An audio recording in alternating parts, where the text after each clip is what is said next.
ফ্রিজে অনেক দিন থেকেই চকলেটগুলো পড়েছিল। আমিও অত একটা চকলেট খাই না, ভালোবাসি না, আর তাছাড়া মেয়েকেও অত একটা দিই না, মাঝে সাঝে এক একটু খাই। চকলেটগুলো দিয়ে দিচ্ছি বলে প্রথমে একটু কান্না করছিল, তারপর যখন বুঝিয়ে বললাম তখন চুপ করলো। তারপর ও নিজেই দিচ্ছিল ওদেরকে। এটা দিয়ে দাও, এটা পড়ে গেল, ওখানে রেখে দাও।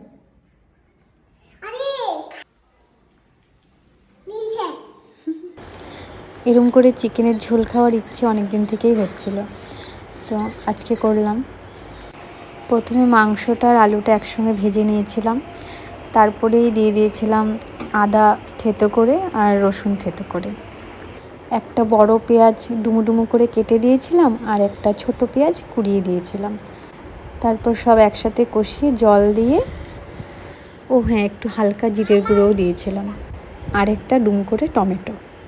হয়ে যাওয়ার পর মেয়ের জন্য আলাদা করে নামিয়ে লঙ্কাগুলোকে ভালো করে চটকে দিয়েছিলাম। কাঁচা লঙ্কায় তেমন একটা ঝাল হয়নি বলে নাগা লঙ্কার আচার ছিল, সেখান থেকে নাগা লঙ্কাও দিয়েছিলাম। অবশ্যই এটাতে টাটকা নাগা লঙ্কাটাই বেশি ভালো লাগে, আলাদা একটা ঘ্রাণ।